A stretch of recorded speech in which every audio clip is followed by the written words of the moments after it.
You'll love that. Download our app today and enjoy tackle-busting benefits with great odds, more markets and same-game multi every NRL match at Palmerbet. Gamble responsibly. For Gamblers' Help, call 1-800-858-858.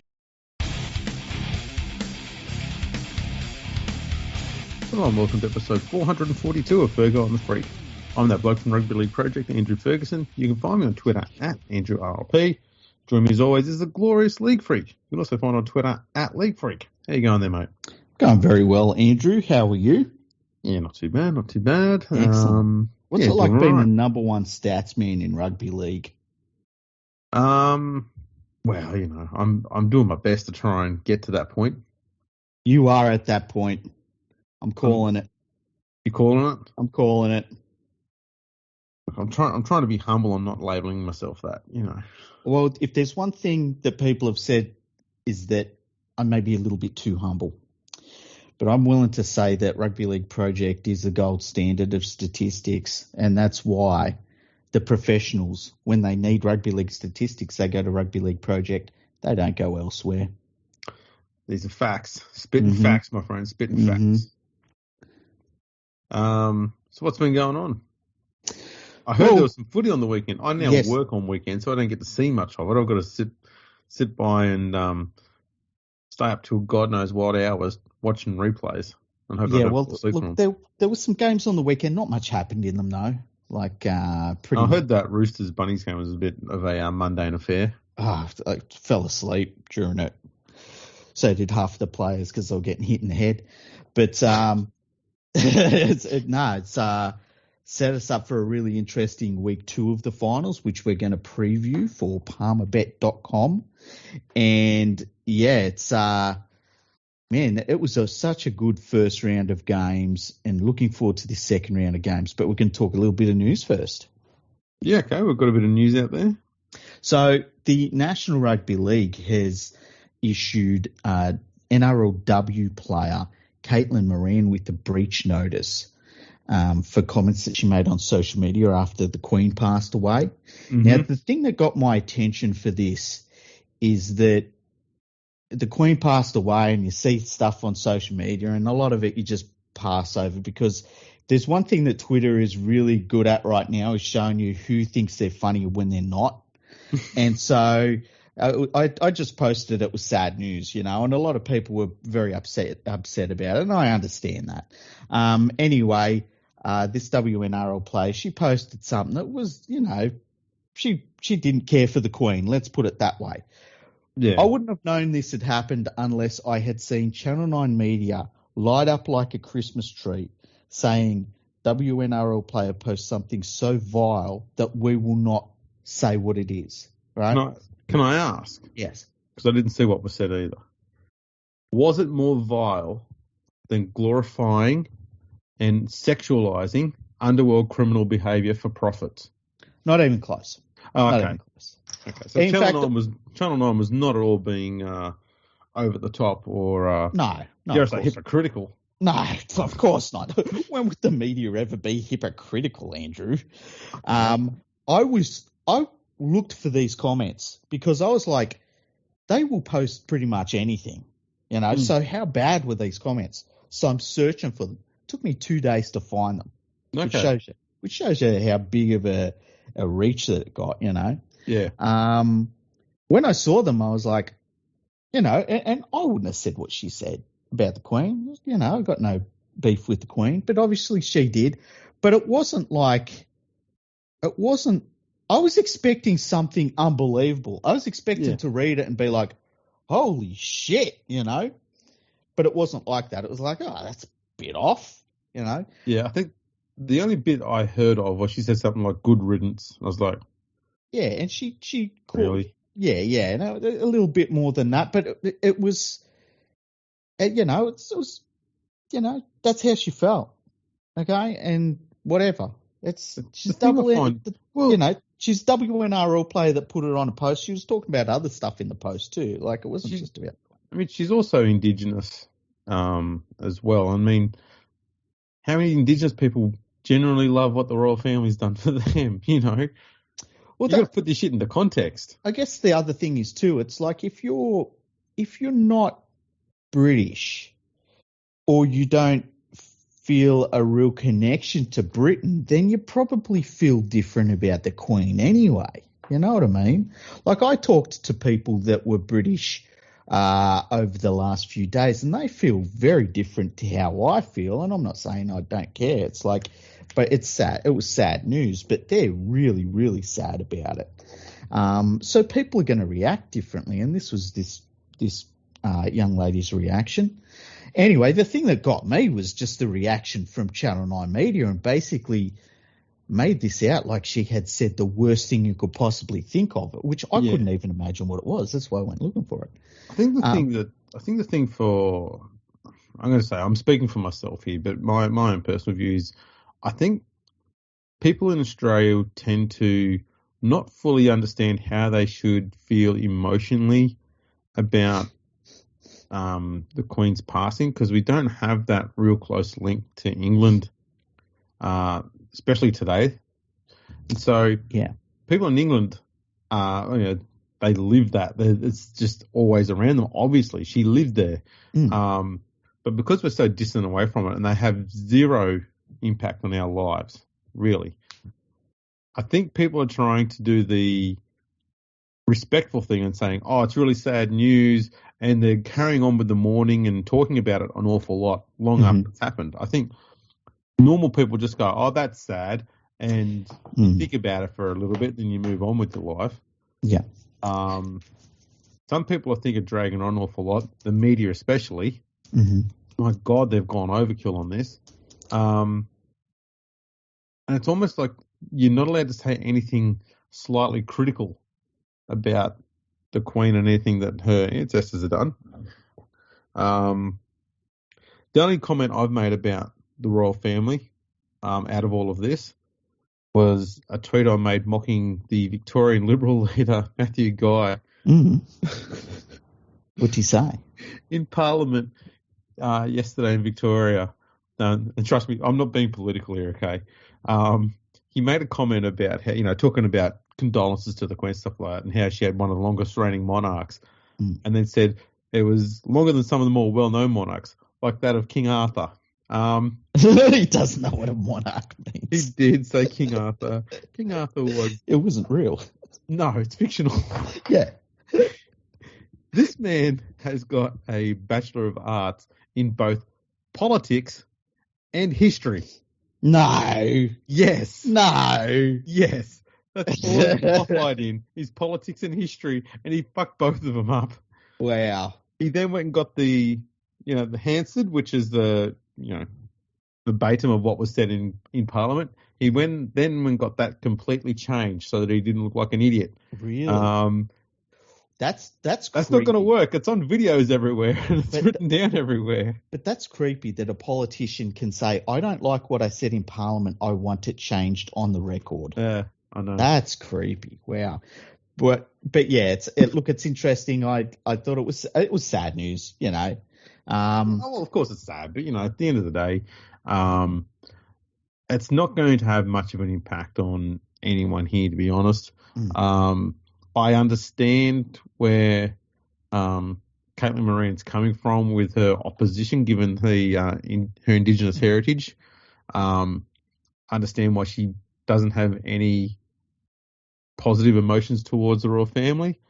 I just find it odd that the NRL they've given her a suspended fine and a one-game suspension, which I just think is over the top. Like, why not just say to her, you know what?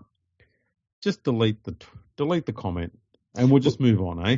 Well, it said that the suspended fine, it's wholly suspended, provided she fulfills a number of conditions, right? What's she supposed to do? Like, why?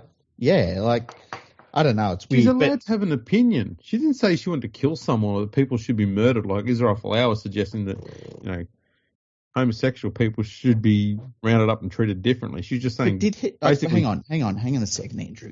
Did Israel Folau say that, or did he just say they were going ahead?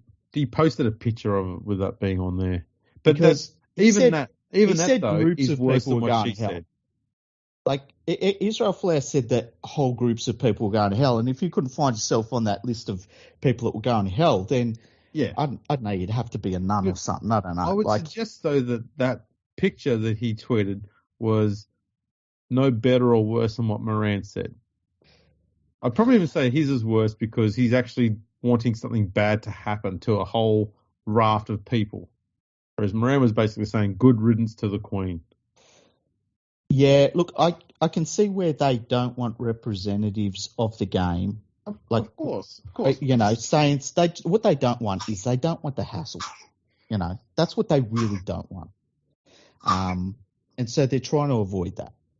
And I understand that. It's over the top for someone who only plays a maximum of 7 games and gets paid so fucking little compared to an NRL player to be copying the sort of suspension that an NRL player would get. It's immensely compounded. It's way, way bigger for an NRLW player. And so the punishment is way too severe. It's got to be done in proportion with what they earn and how many games they play. By giving her a 1-game suspension, that's equivalent. And we've got to put this into perspective, given they've only got a 7-game season. That's equivalent to a 4-game suspension, basically, for an NRL player for saying the same thing. Would that be right? They've said though, with other suspensions, like for head high tackles and stuff like that, the same thing, where you can't suspend an NRLW player for like 6 games because that's like, say, a season and a half or something ridiculous. But it's just, it's the situation is what it is at the moment. So you can't give anything less than a 1-game suspension. But does it deserve a 1-game suspension is more my point. Look, I think no one would have known about this unless fucking Channel 9 Media blew it up. That's kind of the point. If the media hadn't made a circus out of it, made it worse than what it really is, because that's basically what they've done, no one would know she'd still be playing, and what harm has she done? I think what it needed was the right situation would have been, because she's a Newcastle Knights player, the right situation would have been that somebody at the Knights said, look, Caitlin, it's probably best if you take that down.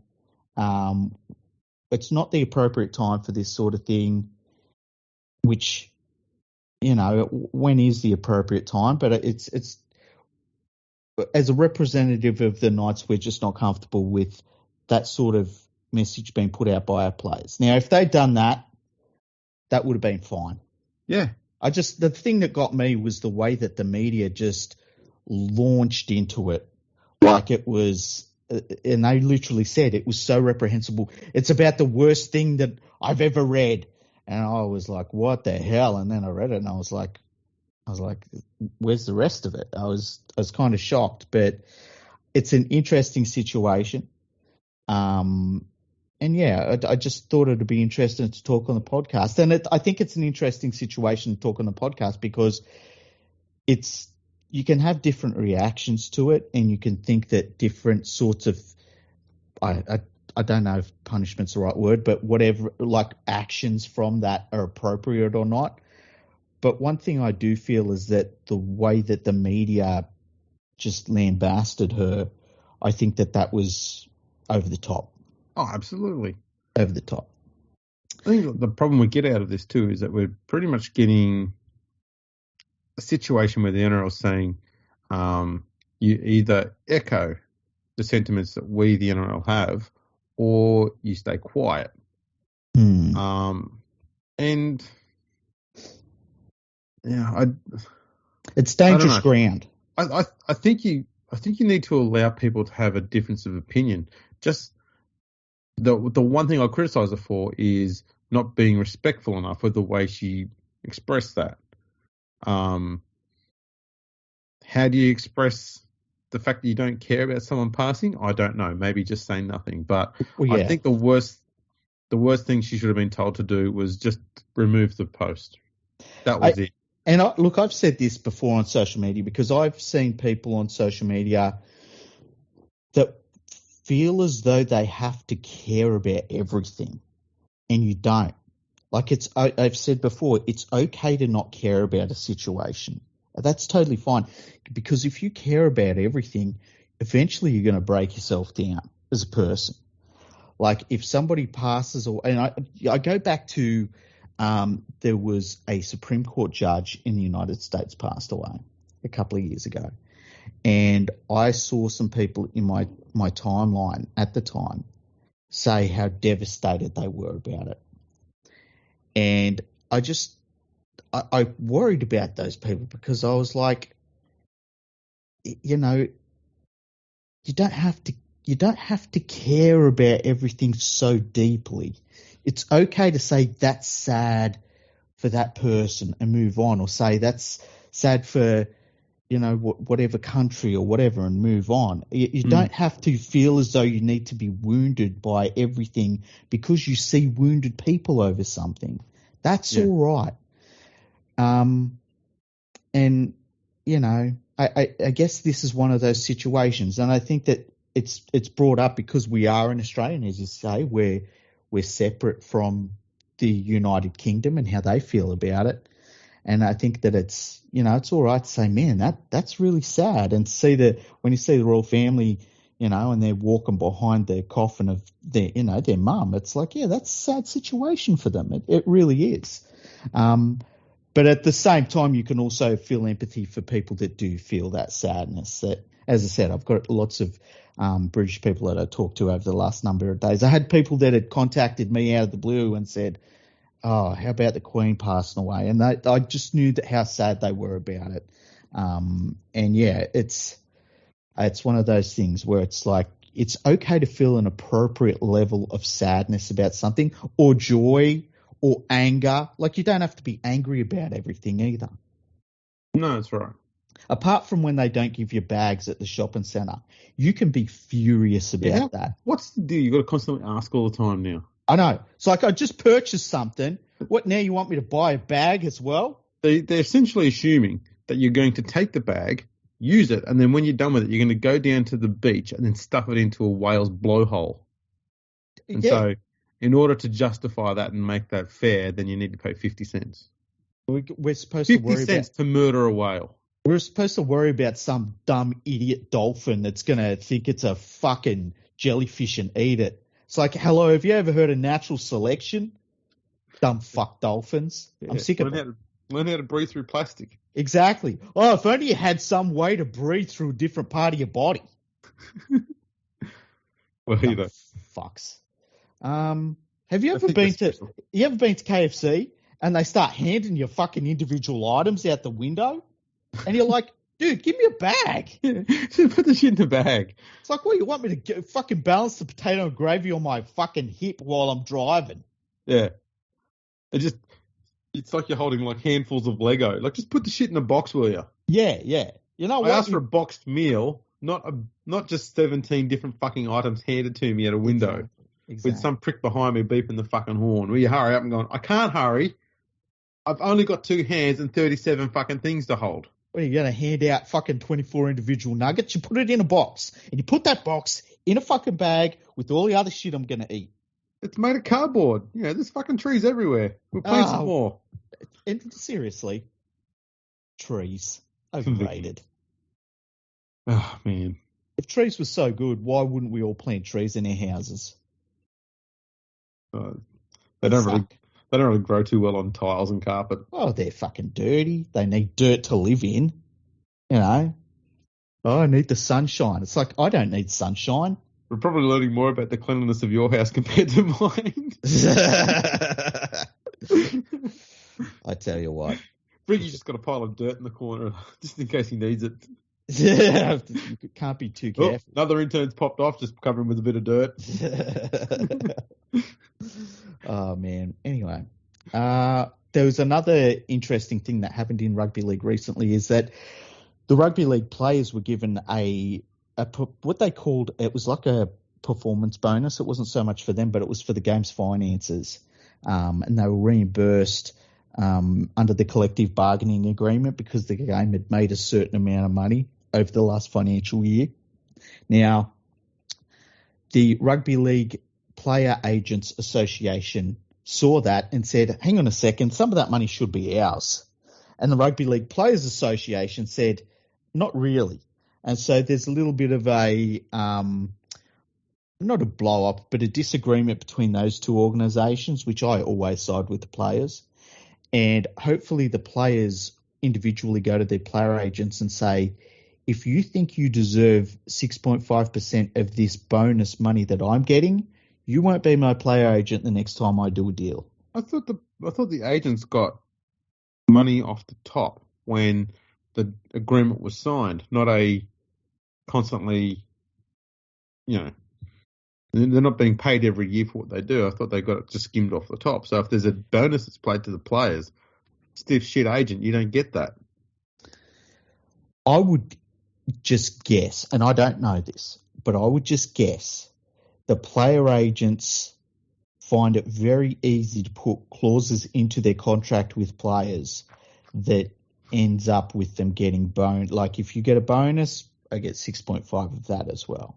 If you get this, I get, and this is one of those instances where they've looked at it and said, oh, I should be getting 6.5 of that as well. If the player agents were a bit more, I'm going to say it, if they're a bit more open and honest and clear about what they're fucking doing, they wouldn't need to hide their whole actions and how they go about what they do all the time.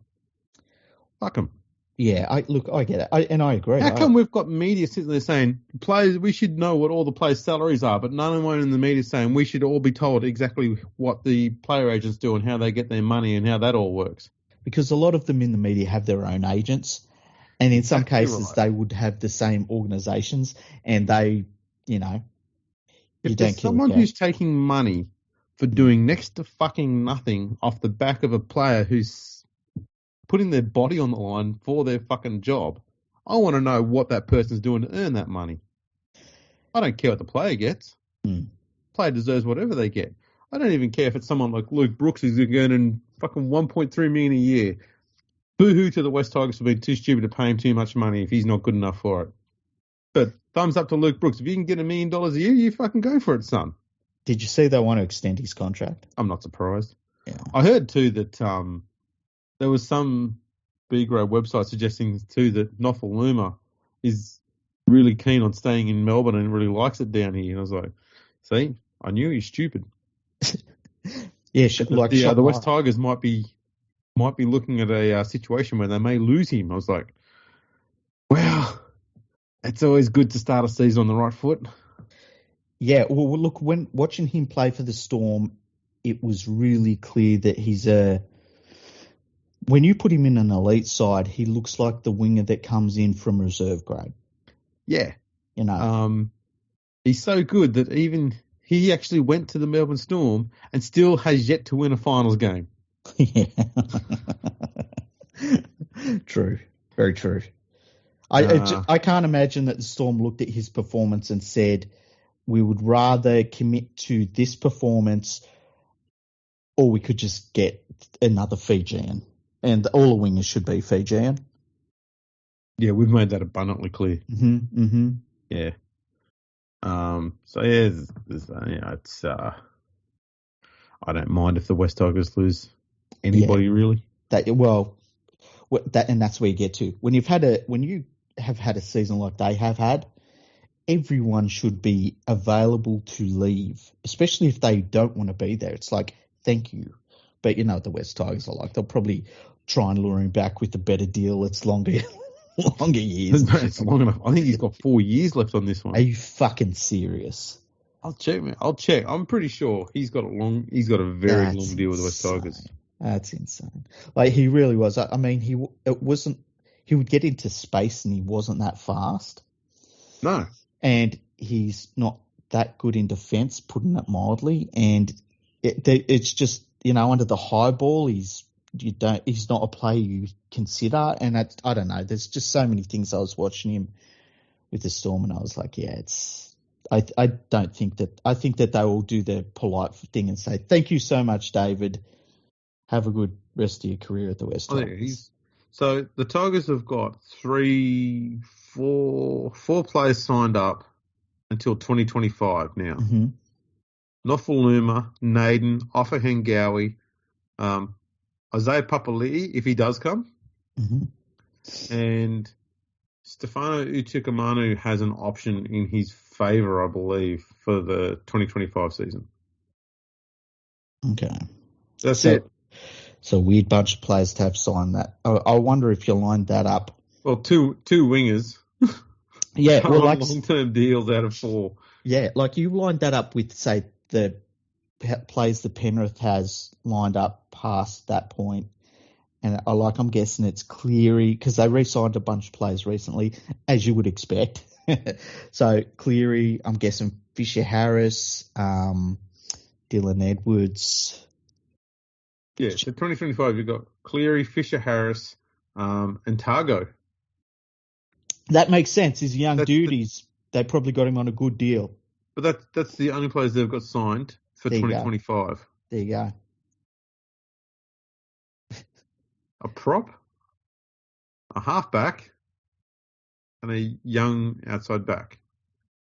Mate, they're doing it wrong. You've got to lock the wingers in. The wingers. It's all about the wingers. You can't score tries without wingers. Whereas the Tigers will tell you, you can't score tries with them either. Isn't it? Isn't it an interesting, I guess an interesting industry is a way to put it, where the direct performance of your organization is, it is based upon what your talent does. And long term, the best club in the game, they can only say we've got 3 players that are locked in till 2025. Yeah. And like all of the rest of their players could literally leave. And the success is fleeting, I guess is what it shows. Yeah, you want to obviously lock down those who you know are deserving of it. But you need to keep your options open. You don't have too many players in your side on long-term deals, because that invariably leads to people getting comfortable. Mm-hmm. And you can't have that in this industry. No, you can't. And like you see that in a lot of sports. You see that a lot in the NBA, where a player will have a huge career year going into signing their contract. They sign a contract and then they do nothing really. Like Julius Randle at the New York Knicks, he did it the year before last, got a big contract. And then this year was not only poor on the court, but was a really he was arguing with players on the court and stuff like that. It was like, what the fuck is going on? Like, he basically did a 180. I was like, dude, you're a problem all of a sudden because you got your money. Like, what the fuck? Yeah. I suppose for a lot of those guys too, you only need one contract. You are set for life comfortably. Yeah, that's true. It doesn't even have to be a long contract. 2-3 years on a pretty low sort of contract deal. There's several $1 million straight away. Mm-hmm. So that's probably all some of them want. Yeah, and I get that. I totally get that. Now, interestingly, when you look at the Cowboys, they've got a bunch of players that are signed beyond to 2025 and beyond. Okay, who are they? Well, Valentine Holmes, Luciano Leilua, Ruben Cotter.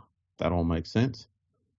And then Tuolangi just signed a deal to 2026. Mm-hmm. Tomalolo to 2027 still. Mm-hmm. Scott Drinkwater's also signed till 2027. Oh, wow. That just sort of threw me a bit when I saw that one. Wow. That's incredible. So, his manager deserves 6.5%. He should be on about 20%. Yeah. That's a fair whack, that one. Mm. But there you go. Yeah, it's interesting. It's interesting. So we'll see what happens. The Tigers do need a massive broom through the whole organisation. I can't see it happening, but they need it. Yeah. Well, there's a difference between what happened with a team like, say, the Cowboys. Like, there are some teams that, like, put it this way, the Gold Coast Titans don't need a massive broom put through the place. They need fixed up, right? The current Bulldogs don't need a massive broom put through the place. They need additions and better coaching. Yeah. But the West Tigers need a massive broom put through the place. I'd almost suggest what they need instead of a broom is probably a bulldozer. Yeah. Like, well, you could just replace everyone. Yeah. And that's the thing. You know, the cool thing is we're going to see that with the Dolphins, where you start from scratch with no one, and then see how that lines up against the West Tigers next year. They'll be better. I think they will be too. Yeah, no concerns. Should we get into our Palmer Bet preview? PalmerBet.com preview. Let's do that. Let's dive right on in. We've only got 2 games, so it won't take very long. Now, we have been sponsored by Palmer Bet the entire 2022 season. We love Palmer Bet. If you want to do gambling on rugby league or sport in general, go to palmerbet.com. Support the people that support your favourite podcast. And always remember, gamble responsibly. Always. And so we kick off on, is it Friday? Friday night. Parramatta versus Canberra. Yes. Now, the Parramatta Eels are favourites in this game on palmerbet.com. They're at $1.55 in the head-to-head. The Canberra Raiders are outsiders at $2.50. The Canberra Raiders have a 6.5-point head start at $1.90. And with the 6.5-point handicap, the Parramatta Eels are also $1.90. I tell you what, the Eels have to turn up for this one. Well, at the moment, I think there's still going to be a bit of uncertainty over Mitch Moses because he copped a pretty nasty concussion. Mm. And I don't know. I think for Mitch in particular, when he cops a heavy knock like that, it does make him a bit tentative to run the ball when he comes back. Yeah. And that's not wholly unreasonable. A lot of the smaller guys are going to be like that. So I think with him being probably a little bit more pedestrian in attack, he's going to be kicking to the wingers an awful lot more. Probably not a bad team to be doing it against. He's got 2 very good wingers to kick to here, whereas the Raiders, their wingers aren't too bad under the high ball, but I wouldn't say that they're out of this world, absolutely brilliant either. Mm-hmm. So it's probably not going to be too bad. The Raiders have Adam Elliott out with a hip injury. However, I think the changes that Stewart's made has actually made them stronger because Harawira now is going to start at lock. Mm-hmm. And Ryan Sutton has always been pretty solid. He's going to be on the bench and he can cover front row and back row. I don't know. I think that's an improvement to their side a little bit. Yeah. So, man, Parramatta should win. I think Canberra are watching them play last week. I think they like the fact that it's do or die every week they play. And I think that they might put it to Parramatta here. Yeah, the thing that gets me about this is because Moses was switched off, and I would be I'll be shocked if he plays, but I will also be shocked if he doesn't play. And it's because he's going to say I'm fine. The club, and I'm not saying anyone's doing anything wrong, but the club's got an incentive for him to run out in the field. Mm. If everybody in that whole situation is saying yes, there's going to be a yes, and he's going to play. Whether he should play or not, I mean, I think it's obvious that if you get blasted and switched off for a little while like he was, you probably shouldn't play the following game. Especially when it's finals match and it's do or die. Yeah, exactly. And this Raiders side, they will be rushing, like they didn't against the Storm, they'll be rushing up in defence an awful lot. He's going to get targeted hard. I mean, they're look at the going guys in the middle who's going to be chasing him. Tapani and Papali. I mean, fucking hell. Well, they're the ones, they're the 2 that stand out for me when I think about this clash. I just think those 2 are going to just blast holes at that Parramatta Eels pack. And if they just play like they did last week, Parramatta's going to find it really difficult to contain the Raiders. I like the Raiders' hooker rotation on the back of those 2. Yeah, Wolford's been really good too this year, young fella. Also, I don't know how you go about it. I'd like to see Nathan Brown in the Eels side. I just think they need a bit of that mongrel in there against this Raiders side who will be running hard, and with a bit of aggression about them. I think players like Madison and Lane, they're not bad players, but I think you just need a bit of that, fucking prick about you when you're playing against the Raiders side that are running hard like this, just to muscle up to them and sort of let them know that you're not going to take shit. Yeah, when you look at the Parramatta Eels pack, I feel as though Junior Paulo doesn't mind that sort of thing. Like, he doesn't shirk, his responsibilities. But I feel like there's a lot of other players in that pack that if you're hitting hard, they don't go with you. And I think we saw that last weekend. It will be an interesting game here to watch. I think Parramatta will be smart to target the edges of the ruck here. Mm-hmm. And have kicking to the corners from Moses as a plan B. And Parramatta would be doing well to try and, I don't know, man, go through the middle as much as possible. But I'm not too sure how they'll go with it. They just need Campbell Gillard needs to pull his finger out, and Paulo just needs to be smashing it up the guts all game long. And how about this? If you're going to call yourself King Gutho, how about you fucking do something? How about you stop fucking passing to your wingers every single time? How about you run the fucking ball? How about you stand up in a game that actually means something? How about instead of running into the crowd when it's round 6, you fucking do something in the finals? How about that? That'd be good. Yeah. That'd be good. We'll see how they go. Parramatta's record against teams ranked lower than them in the finals is pretty solid, though. So, yeah, that sounds like a Parramatta stat, doesn't it? It very much is. Yeah. Oh, we beat the teams that aren't as good as us, but when it comes up to teams that are as good or better, we don't win shit. Yeah. In matches that matter. Yeah. Let's have a fucking celebration because we won in round 19 or whatever. It's like, fuck off. I'm going to go with Canberra. I'm going with Canberra as well. I think though, if they do win, this will be their last win of the final series. I agree. But I think they can do this one. I think that I feel as though the Eels will be a little bit shattered by last week's result. I think that, as you say, Moses will be in his shell a little bit. And when you add that to the other playmakers and supposed stars in this Parramatta team that are in their shell whenever a game really fucking matters, I think that the Raiders have a great opportunity here. So, and I think that the kicking game of the Raiders halfback, what's his name? Fogarty. Yeah, I think that he'll just add that little bit of craftiness. He's so underrated, man. Yeah, and you saw that in the last week's game. No one was talking about him, and he just every so often he'd just put a really nice kick in that they needed. I think he'll do that in this game too. He's a real general. Yeah.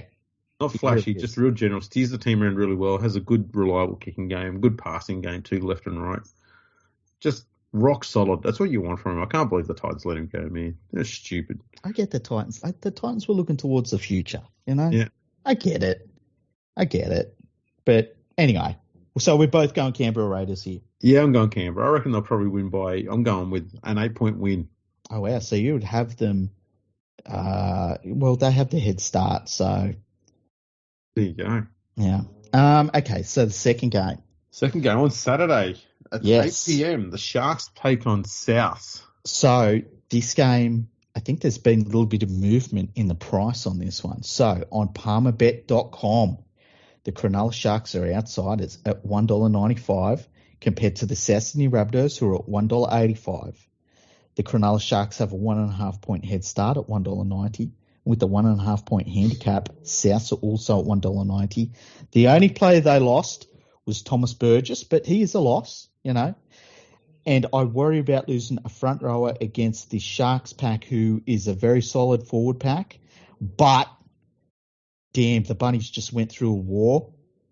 The Sharks, they went for 90-plus minutes. And I just think that there's something about the Rabbitohs in this game that I like better. And they're playing at home at Allianz Stadium too. This is an interesting game because both teams have come off quite challenging but vastly different performances. So the Sharks and Cowboys game was both teams who are very, very good defenders throwing every trick in the book at one another. It was a high-scoring game, but it doesn't mean that the defenses were bad. They scored some very well-crafted tries on both sides, not just one-off plays. Like they had to go back and sound out defenses and figure out what was going to work and what wasn't before they executed what they needed to. And both teams were trading blows like that all game so well. It was such an entertaining contest, that one. Mm-hmm. The Sharks did not play bad at all. So I don't see them as being in poorer form. The Rabbitohs, though, they went through a physical war. And I do wonder I think the Sharks play a faster, more up-tempo game than what the Bunnies do. And I wonder if the Sharks are going to be much slower after having played for 90-odd minutes. And if they are, whether the Bunnies are too damaged after their war last week to be able to handle it anyway. So, the other thing too is the Sharks do have a pretty big forward pack. And with Burgess being dropped, and they brought on Michael Cheekham, who's a back rower / centre. Mm-hmm. I wonder if maybe their bench is a bit light because they've got Nikorima on the bench as well now. So they don't have 3 props on the bench. Mm. Got Havili, who can play, front row, back row, a little bit of hooker if need be, and Stele, who's a front rower, and Nikorima and G-Cam. You look at the Sharks and they've got Fafita, Hamlin, Ueli, and Tig Wilson. Yeah, that's got a bunch of giants. Fucking hell. And then they've got Toby Rudolph, Royce Hunt on the field as well. Like, they've got some big units all plug in the middle of the field there. Mm. I don't know. It's almost like the Sharks have named the perfect team to go up against South, given the way South play at the moment, which is so heavily through the middle. Will be interesting to see how the fastest hooker in the comp, Damien Cook, goes against the top tackler in the competition for a hooker. Actually, for the whole game too, is Blake Brayley. He made the most tackles this year of all players. So that'll be interesting. And yeah, just all those big bodies in the middle. I think the Sharks have named the perfect team to combat the Bunnies' big forward pack and their hard running pack. Just do a battle now to see how the halves and the outside backs go against one another. And so I give the edge to the Sharks in that area, but I think this will be another very close game. Mm-hmm. I wouldn't be surprised if this goes to Golden Point again. Man, that would be crazy, hey? Yeah. The winner of this match goes through to play the Panthers. Yep. You wouldn't want to play back-to-back Golden Point games if you were the Sharks. No. You wouldn't want to play a Golden Point game leading into that game against Silver Fresh. Let's be honest. If you're the Panthers, though, do you see either of these sides being in a state capable of being able to beat you next week?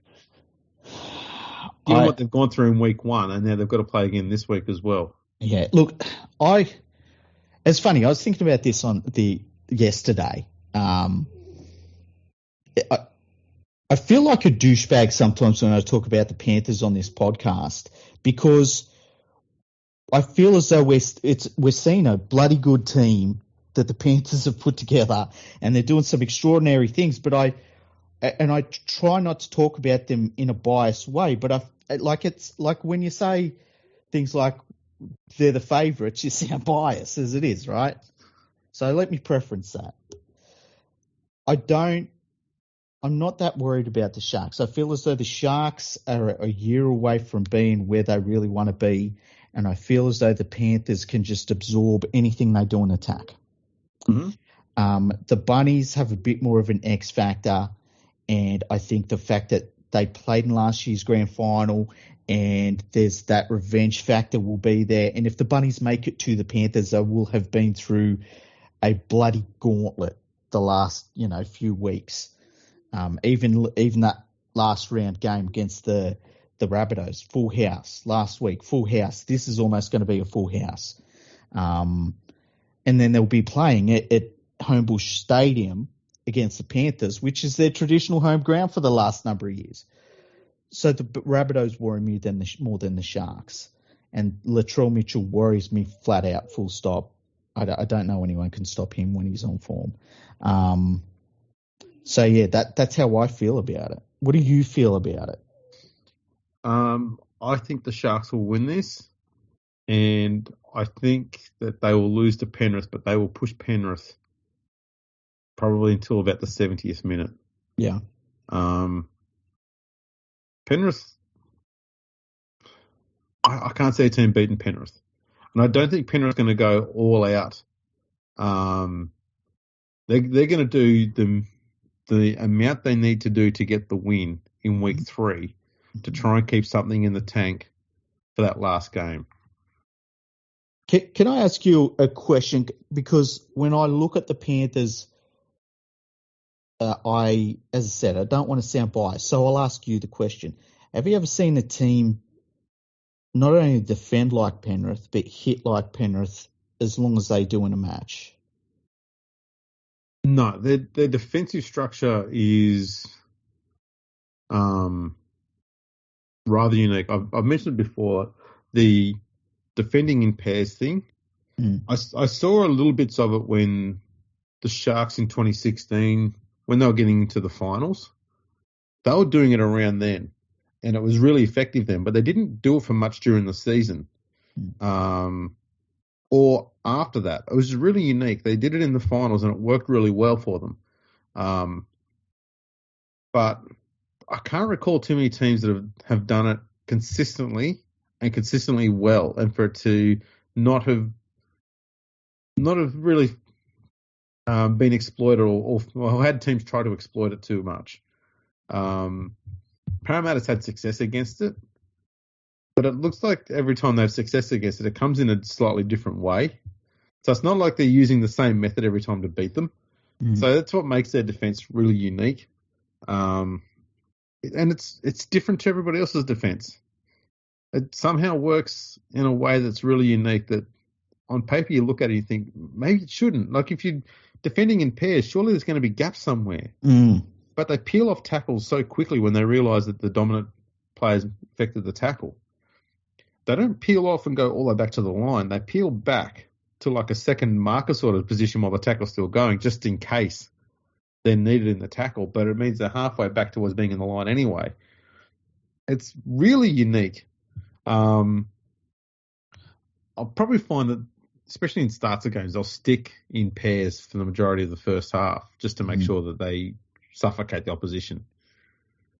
But no, they are a unique side. And yeah, the hits are very strong as well. And you've got a lot of rangy players in there. They're not relying on the big solid bodies like your Junior Paulos, Andrew Fifitas, Royce Hunts. They're not relying on those figures. You know, they're relying on James Fisher-Harris and a bunch of guys who are built like, Isa Yeo, just really rangy looking sort of guys, but they run really hard.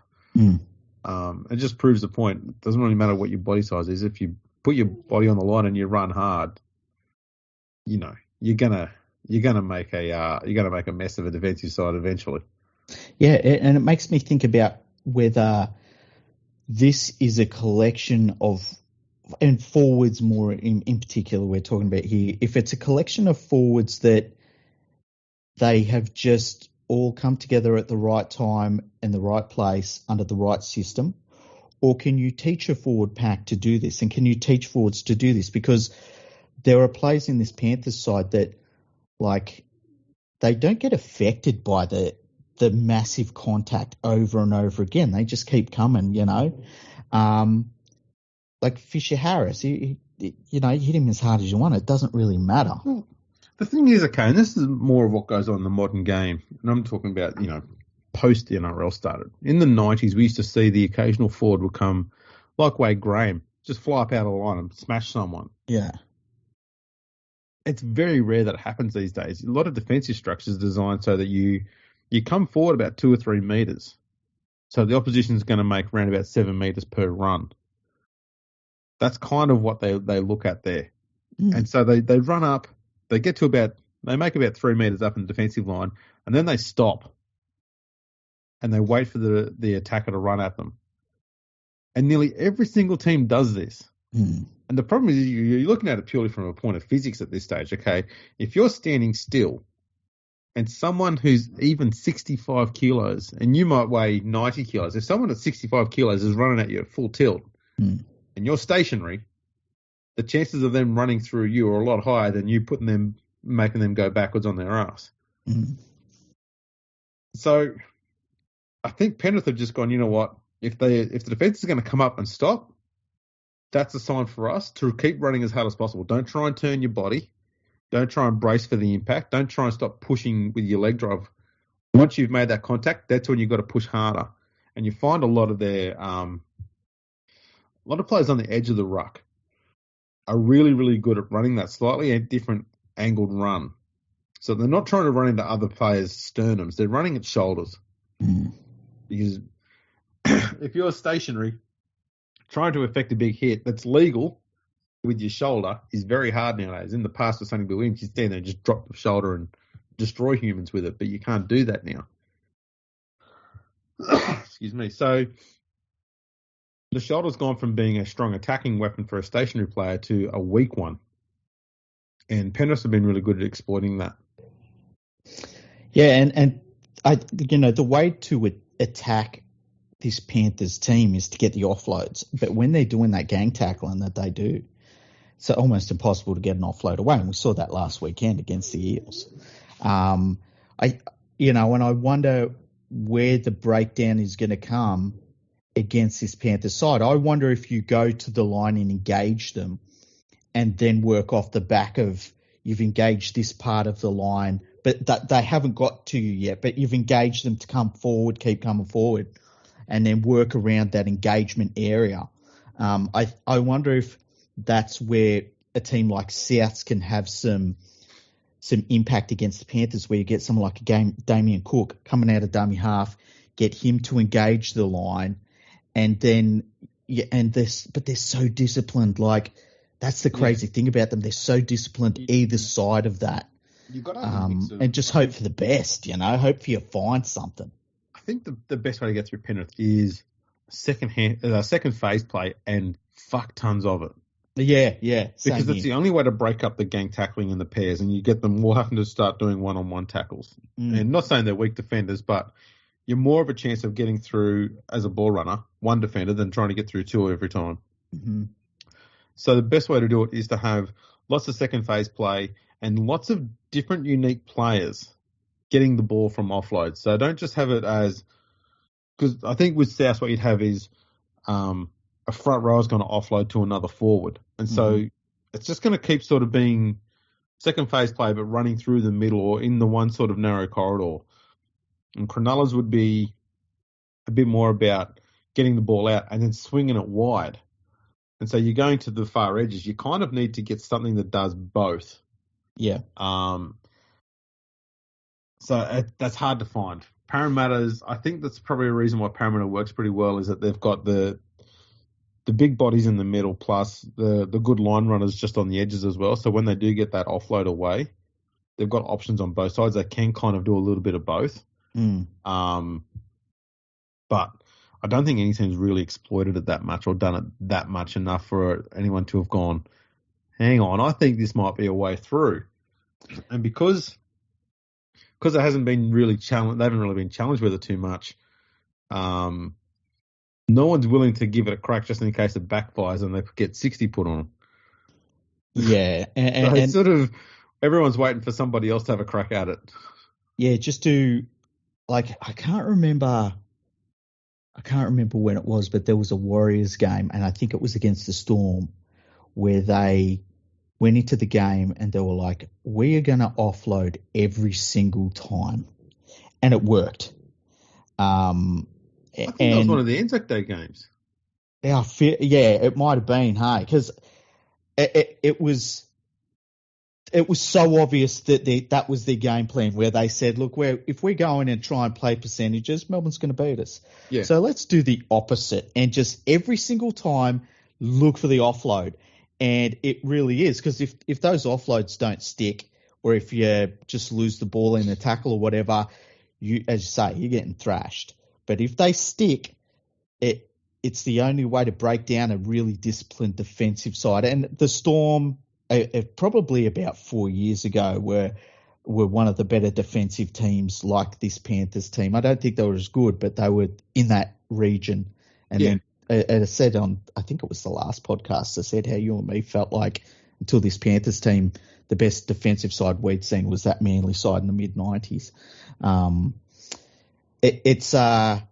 So here's another question for you. Of the teams that are left, is there anybody that you rate and you take the Panthers and let's just say who's going to challenge the Panthers? Of the teams that are left, is there anybody left that you say that's the team? They've really got Panthers will have a real problem with them, or is it more a case of the rest of the teams or these two teams or three teams or whoever have to play the game of their lives to beat Penrith? I think only Parramatta, and not so much because of what Parramatta does, but because Penrith have struggled with them for the last 2 years. And so that could just play a bit of mental head games with the Panthers a little bit. You know what, though? It's only been this year. Like, they owned them last year. Yeah, it's recent enough. I get what you're saying. Sometimes it's just the mental head games. That's pretty much the only way I see Penrith losing is if they have some sort of mental conniption and they fuck up that way. There's nothing in the way they play the game physically that I can see any of the remaining teams threatening them. I think the only two teams that had the players with the skill set and the style that were going to be a threat to the Panthers in the finals were Melbourne and the Roosters, and they both got knocked out in week 1. That's interesting. Say, I never rated the Roosters. I know you didn't, but just the unique body sizes they've got everywhere. Mm-hmm. The fact that both their halves could play on either side of the field. They did have good combinations around the place. Tedesco would just pop up more often than not in the right place at the right time. Mm. And not a selfish ball player either. So his first thing when he gets the ball and he's finding a little bit of space is he's looking for support. Just little things like that. I know it doesn't seem like much, but it's just little things like that is enough to break up the Panthers' really disciplined defensive structure just enough to create an opportunity. And I find that the Storm and the Roosters are probably the two best teams at taking advantage of minimal opportunities as much as possible. Turning them into points. Yeah. I think I find most of the other teams, if they get as many opportunities, they wouldn't score as many points as those two sides. And that's why I figured that those two were the ones that were the biggest threat to the Panthers this year. But with what's left, I think every team at their absolute best is what's left. No, actually, I don't think Canberra's capable of beating Penrith. No. Parramatta, Cronulla, and the Rabbitohs, at their absolute best, I think they could. Mm-hmm. They've all got something very unique about them that would be enough to get a win over the Panthers, but it wouldn't be an easy win. It wouldn't be a comfortable win. It would be something that they'd still have to bust their asses for the full 80 minutes to get. And do you feel as though they would also need the Panthers to be off a bit? Do you think that if it's a Panthers playing good, these other teams are playing good, that they can still beat the Panthers? Maybe. I think the thing at the moment, the only, for the lack of a much better word, the only weakness, if there is one, with the Panthers is size in the forwards. And I'm not saying that they're small, but you look at the Sharks, the Rabbitohs, especially, they've got some massive humans in their forward packs, and they've got them on the bench as well, so they can keep rotating them and keep them, keep that intensity there. That could be the only way through, I guess. If you've got those big humans who can offload as well, which both the Sharks and the Rabbitohs have, that would be probably the only way to get through. But in saying that, I think most teams with big packs have had a fair crack at that quite a few times over a few years, and look how many of them have won games. Fuck all of them. But that's going to be you've got to be at your absolute peak of your game there, and that's the only way through. Because you're not going to get a shit game from Cleary, especially not in a finals match. No, you're going to get it from pretty much most of the Panthers players. But I don't think they need to be off their game. I just think a forward pack and their bench rotation have to be at their absolute best for the full 80 minutes against Penrith in order for that to be an option, a possibility. Yeah, I get that. And and we're not saying Penrith's unbeatable. Like, no team is unbeatable. But that's why rugby league's so amazing. You go into the 1997 grand final. How are the Knights going to beat Manly? I mean, come on now. Yeah. So no one's unbeatable, but it's just, Penrith look pretty damn good at this stage. I think it's fair to say. And look, I think North Queensland, everything is lined up really perfectly for them as well. I think that they would handle the Raiders really easily. And I think with Parramatta, they would probably have a bit of a problem with that second phase offloading that Parramatta do. But I think that I just think that North Queensland's getting better and better. And I think that, and I said this in the last podcast, I think with the driving force of Paul Green's passing, it's sometimes something like that can be enough when you've got everything is so level pegging when you get to this point of the season that you can just grab onto something. And I think that might be something that they're motivated by. And I say that looking at that last game they played against the Sharks, where I think they were down by 8 points with 8 minutes left. They come from behind, they stuck in, and when it went to Golden Point, when it went to extra time, you kind of felt like North Queensland, it was theirs to lose at that point. So yeah, I think that it's lining up nice for North Queensland and the Panthers at the moment. The only problem the Cowboys have got, and we saw it at the tail end of that Sharks game and in extra time and Golden Point, is when there's an opportunity for them to, retain possession, maintain some pressure, more often than not, they don't take it. And they had an option there from memory going just at the start of extra time where they were in a position where they could have had a crack at field goal, or they could have gone for a grubber and tried to get a dropout. They were in really good position for a good kick either way. And they went with some other silly option instead, which just pretty much just handed the ball over. And they took the pressure right off the Sharks and let them back into the game, even though they're deep in their own half. And when you're tired at the end of that, the tail end of that game in extra time, it doesn't matter if a team's down their far end, because making meters against tired defenders is easy to do, even if you're a tired attacker. But getting a repeat set just has so much more impact at that stage. You're making tired players defend 2 sets in a row. More often than not, you'll find a way through. And that's just something that doesn't happen all the time. But it seems to be something that happens sometimes when the games are getting close to the Cowboys. They'll go for the win and not get it, instead of just build that pressure, keep possession, and deny the opposition a chance of actually getting themselves into the game at all. They lack that killer instinct, so to speak. Yeah, and look, they've got a good team to build that pressure up, especially up through the middle. Like in those situations, what I would like to see is Taumalolo going up the middle using his footwork, and then off the back of that, Luciano Leilua coming in field and doing the same thing, And then you've got Ruben Cotter, who just plays at 1 billion miles an hour, come off the back of that. And so they've got a really good team that they can do that. That's why I feel as though maybe they're a year away from being where they want to be, along with the Sharks. But look, they're here now. There's an opportunity now to do that. You said something really interesting there about building pressure.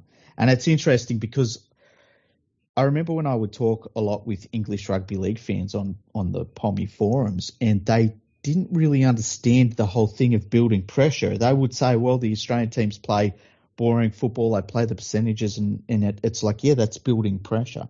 Of the teams that are left, I think it's fair to say that if the Panthers are a 10 in building pressure, I think the next best team is maybe a 7. Yeah. Because the Panthers, and they build their pressure on the defense and just, you just run an Eddie at 20 metres all fucking night. Just That's a right. horrible team to play against. Whereas I think that the next best team is probably the Sharks in terms of building Sharks pressure. and Eels will be the next best. Yeah, but I feel as though the Eels, it needs to be they come in and out of games a little bit with their pressure. So there'll be times where they can hit that 10 level easy.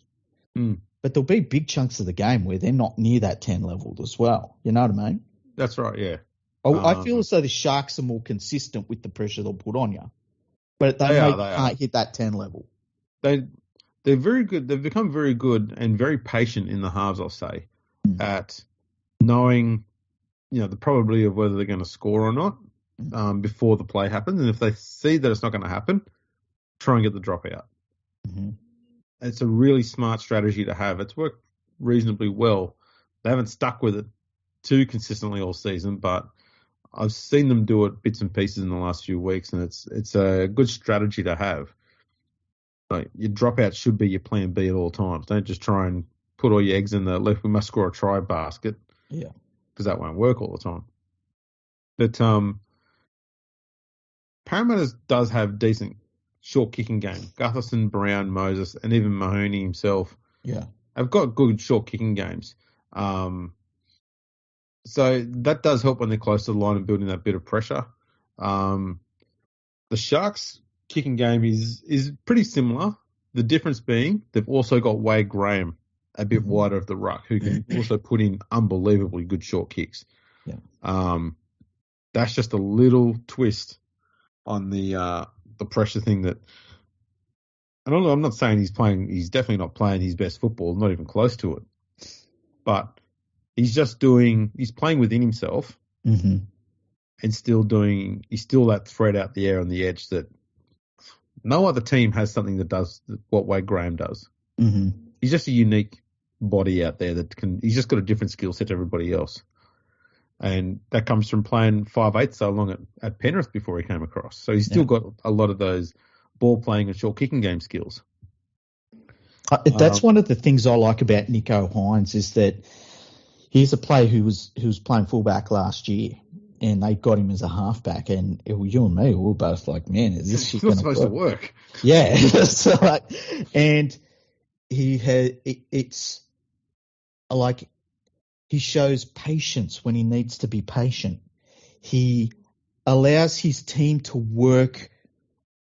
He allows his teammates to do their job when it's time for them to do their job. He'll take a back seat. Then when it's time, he can also come through and do something crazy good. And the thing that gets me about him, and he might be the best halfback in the entire game at the moment, his timing to know when to do those different things and to augment his game. And he's shown his game is so varied beyond anything I would have expected. That to me is just, I watch him play and I'm like, this young bloke gets what a halfback is supposed to do beyond his years, beyond even what Cleary does. Like, Cleary's getting better and better at it. I think Nicho Hynes has a much more refined sense of that. It's crazy. And the Melbourne Storm must be watching him thinking, if we knew he had this, we would have never, ever let him leave. He's got a very, very calm head on him. Like, he never seems phased or stressed or pressured. Tell you what, though, the improvement in patience of Matt Moylan and Blake Brayley around him, has helped so much. Because Moylan would more often than not rush up too fast. He'd try and do a quick play option, do something whatever freakish. They're plays that will only work like 5% of the time at best. He's been staying back and willing to have just sample what the defense will do, sound them out, see what they're going to do, and then go back and try something different the next time he goes around, instead of just trying to smash the same play over and over again until it works, and it doesn't. He's just getting smarter at what he does. He's getting more patient. Brayley would be too much of a bull at the gate in attack and just take to the line straight away, or try and put a short ball play and a crash ball close to the line. and not really think about whether the probability of it working or not was going to be, going to be good. Mm-hmm. Now he's getting much better at finding, when he can isolate a defender one-on-one to run that crash ball play, or if he sees a lazy defender or an opportunity at dummy half close to the line, when to take the scoot from dummy half, that sort of thing.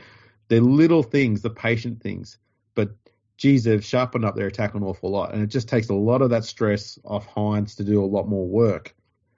And Hines is just playing his natural game where he just drifts around, does what he needs to, but he's still able to tell everyone where they've got to be and what they've got to do.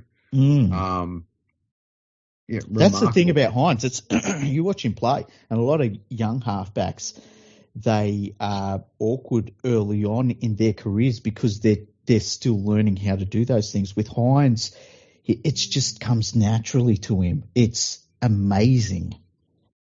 Yeah.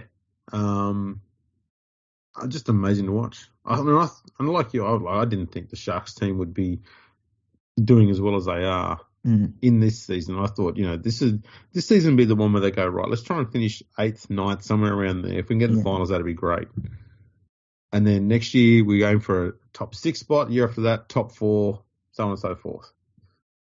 Because you've changed your spine a fair whack, and you've changed a lot of other players and other things around there. You need all those combinations to start gelling properly, and so it's going to take time. And I thought that's what they'd be looking at. And finish the season in 2nd. You're like, fucking hell, he's just skipped a year. Yeah, and the other thing is too, like you're kind of going to this season and you're like, okay, they've got a young fullback that they've paid a decent amount of money to, and they're playing him at halfback. Well, this is an experiment, and we've seen those experiments at halfback. How many times have they ever worked? Like, I can't, off the top of my head, I can't think of anybody that has been. Maybe the best example is Hughes at Melbourne, and he's more of a percentages sort of player. I just cannot believe, like, if somebody said to me that Nicho Hines in 3 years' time will be the best halfback in rugby league, I wouldn't doubt it. Just based on how natural he is at everything he does. I think that the one area that if he added that bossing his team around element to his game, and I think he'll do that. What's he missing? I just cannot believe it, and I love watching him play because of it. Because this is just a dude that is comfortable in the hardest role in rugby league. Absolutely. Yeah. It staggers me. I thought that they'd have to try and find a way to get him to be at 5'8" or something like that, so he could still do his fullback running game stuff that he had. That's what I thought they'd do with him. I bet if somebody had just said to you and me at the start of the year, what's more likely, that he will just be okay as a halfback, that he'll move to 5'8" really early on, or that he will end up at fullback, I think you and me would have said, man, he's going to be a fullback by round 6.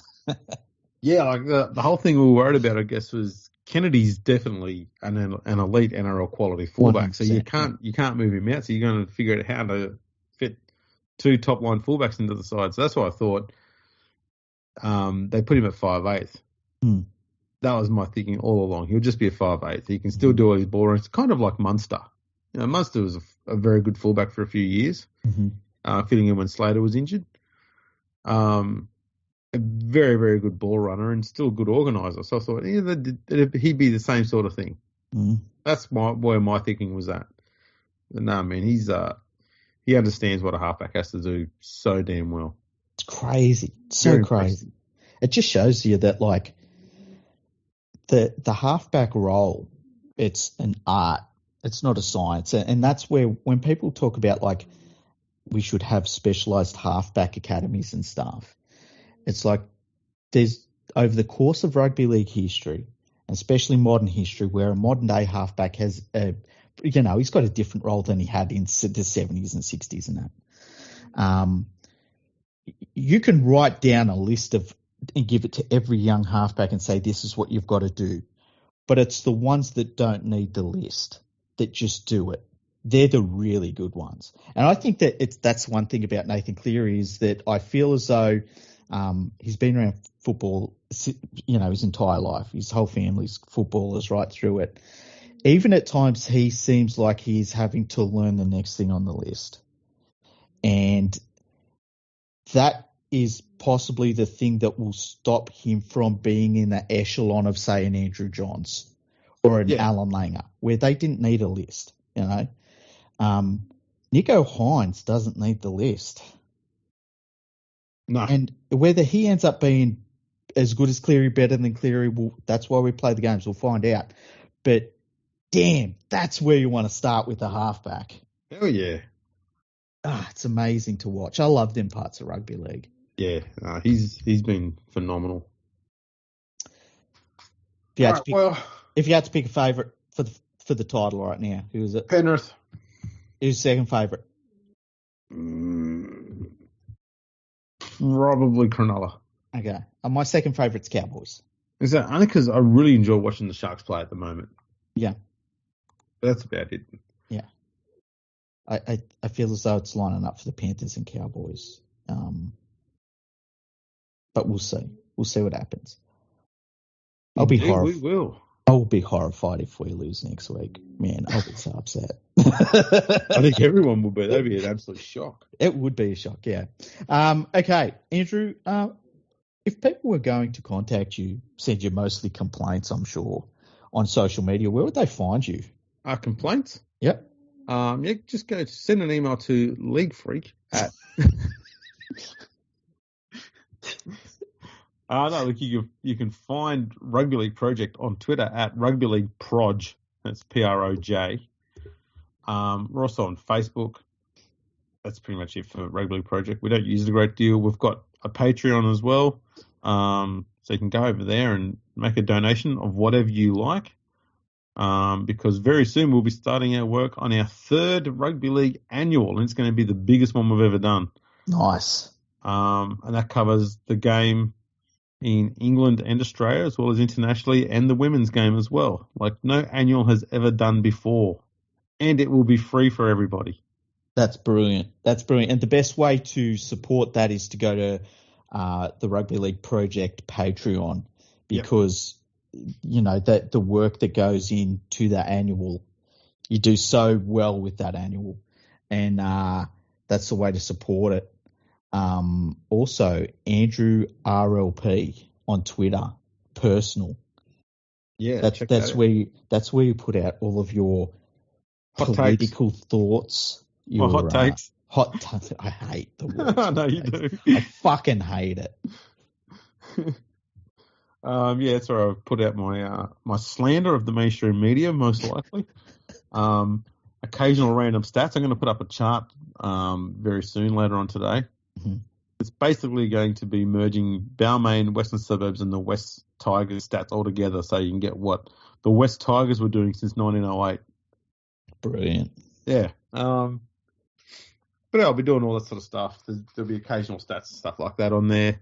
So yeah, you can check that out. And while you're there, you may as well go over to @LeagueFreak on Twitter as well and give him a follow, where you can get all sorts of stuff like pictures of his toys wearing G-strings and stuff like that. Fuck you. They're not G-strings. They're Y fronts. They're not Y fronts. It is a jockstrap. A piece of groin armor for a Mandalorian, damn it. If you had armor and you could put it anywhere, what's the first thing you'd put armor over? Your dick. All right? I don't know. I just wouldn't be dressed up like a Barbie doll to start with. How dare you? They are highly collectible six-scale figures, damn it. Right. So also while you're there, you can go over to Instagram and follow League Freak over there and check out all of his Barbie dolls on there. Fucking bastard. He loves it when you give comments on it too. Yeah, I've seen your comments. Calling my Mandalorians ATM machines. How dare you? Oh, yeah. I wanted to call one a vacuum cleaner, but it didn't look like it sucked enough. Shit. You cunt. Oh, that came out sounding far more harsher than I actually thought it would be. Nah, it's all right. I get it. No, you're just trashing something I enjoy. I get it, Andrew. Yeah, it's just things you love. Yeah. Yeah. It's just things that I've enjoyed doing over the course of the last few years. It's, why not just fucking trash it. It's just dreams and, life. Just crush it. Oh, shit. I'll apologise one day. We don't apologise on this podcast. Maybe one day. One day.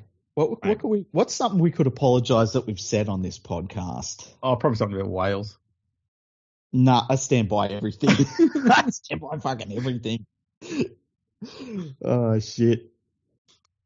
I think we need to have an episode where, for a brief period, I just try and find the most complicated Welsh town names and get you to pronounce them.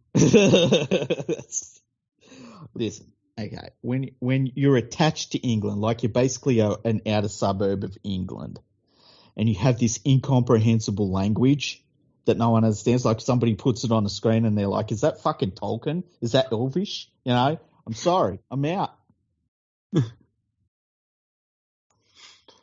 Yeah. At least the Scots speak English, you know what I mean? You know what's great about the Scottish? Right.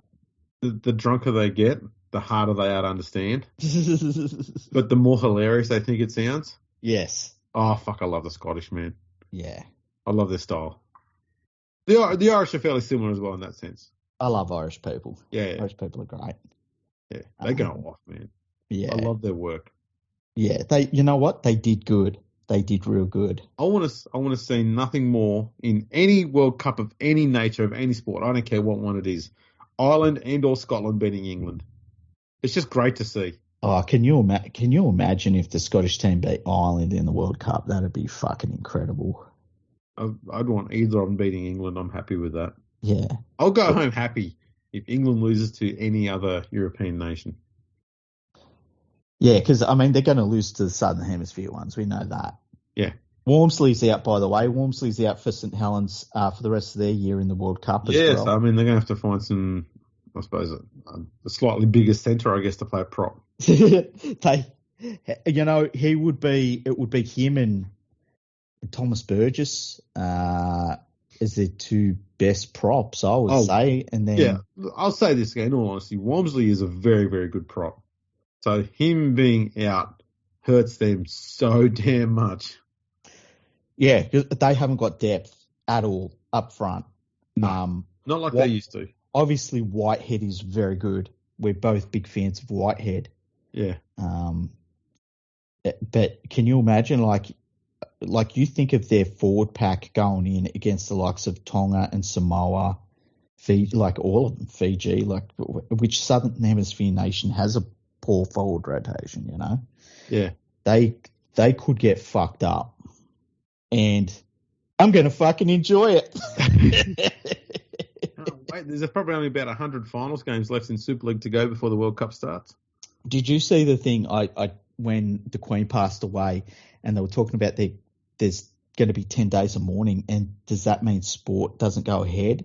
And then it was like, well, how will that work for Super League? Because they would have to condense everything into about 2.5 weeks, But they just went ahead with games anyway. I heard they were cancelling games this weekend, but not next weekend. I didn't hear that. The only reason why I saw that was I found it odd because there was an English team that had to go over to France for a finals game. Mm-hmm. I think it was. And that game was allowed to go ahead, but all the games in England weren't. And I went, what? So as soon as an English team goes overseas, they're not English anymore. Yeah, only mourning in England, irrespective of your nationality. It was a weird system they've got going on there. Although I can see where it's like we don't, say for instance, we don't open shops on that day, and so we don't open stadiums on that day. But then if you're Super League, and look, Super League has a time crunch in terms of, they already had a time crunch, but they've got a time crunch in terms of getting through this season, and then they start the World Cup just a few weeks later. Would they be in a situation where they're like, look, we have to play these games. Let's play them over in France. I don't know. If anything, they should probably realise now. And I know this is a freak occurrence, okay? A monarch passing. It's not that common, and especially not that common in the last 100 years. You can't really put a plan in place for that, but it shows you more than anything that if you can't accommodate 1, maybe 2 weeks where you can't play, that you're playing too many fucking games of football. Like, if we've just gone with a 22-week season, and that's easy to do, bam, you've just freed up 5-6 weeks of footy. Yeah. But it's a month and a half. Say in Australia, we had to miss 2 weeks of footy starting right now. I just drop it on you. Can't play for 2 weeks. I think that the NRL would just push it back. They would say, look, if we've got to start the World Cup for our players, and I say our players, I mean all of the international players we have here. We're going to just have to fly over in 5 days and play straight away. That's the price we've got to pay. I think that they would do that in a second. Well, they just have 5-day turnaround, so you'd just be playing 3 games in 2 weeks. Yeah. You go Friday to Wednesday to Sunday, something like that. It'd be difficult, but you could do it. Yeah. The players are all conditioned to have 5-day turnarounds occasionally through the season, so it wouldn't be too long a stretch. Wouldn't be ideal, but you'd have the wiggle room to do that. But Super League's just too many games. Fucking hell. All right, let's jump off before you die. Well, it's only mild death. You had a good run. I'll be back next week. Thanks for tuning in, everyone. Make sure you check out our sponsors, PalmerBet, on their website, palmerbet.com. Thank you, PalmerBet, for sponsoring us again this year. And always remember, gamble responsibly. You can check us out on the socials, on Instagram and Twitter at FergoFreakPod. We're on Facebook, LinkedIn, YouTube, so check us out on all of those as well. And we'll catch you all next time. PalmerBet with the big don't argue. Punters will love that. Download our app today and enjoy tackle-busting benefits with great odds, more markets and same-game multi every NRL match at PalmerBet. Gamble responsibly. For Gamblers' Help, call 1-800-858-858.